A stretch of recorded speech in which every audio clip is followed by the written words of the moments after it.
Uber weighs next steps after jarring sex assault report. New York, AP, a day after Uber revealed that more than 3,000 riders and drivers were sexually assaulted last year while using its service, attention is turning to what's next for the ride-hailing giant and whether its plans to improve its safety go far enough.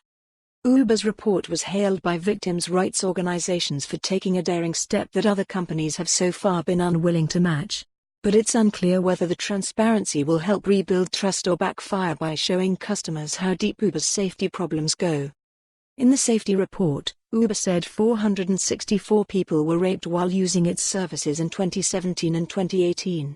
Almost all of them, -99.4%, were riders.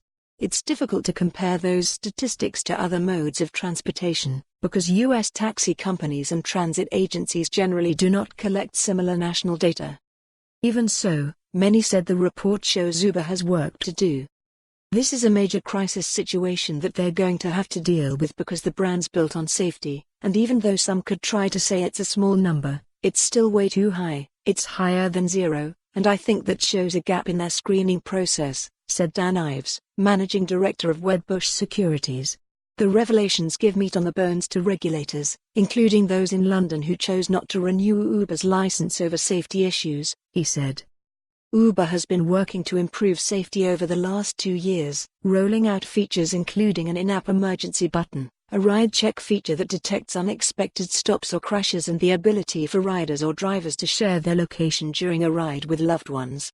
The company outlined additional safety steps it will take in the report. On Monday, Uber plans to launch in 7 cities a feature to give riders a 4-digit number that they can use to verify that they are getting into the right car. Next year, it plans to launch a survivor support hotline staffed by RAIN, a sexual violence organization, and to provide sexual misconduct education for drivers. The hotline may encourage more victims to report attacks. It creates a safe place for them to come forth and share their experiences and get the support that they need, said Erin Robinson, spokeswoman for RAIN. Critics say Uber should be doing more, particularly with background checks, to weed out potentially dangerous drivers.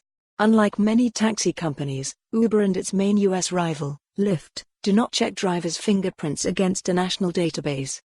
The gold standard for background checks is fingerprinting because someone can easily fake a social security number, said Dominique Penson, an attorney who has represented sexual assault victims. You can't fake a fingerprint. And if somebody has been convicted of a crime anywhere in the United. For more on this story, visit the news article link.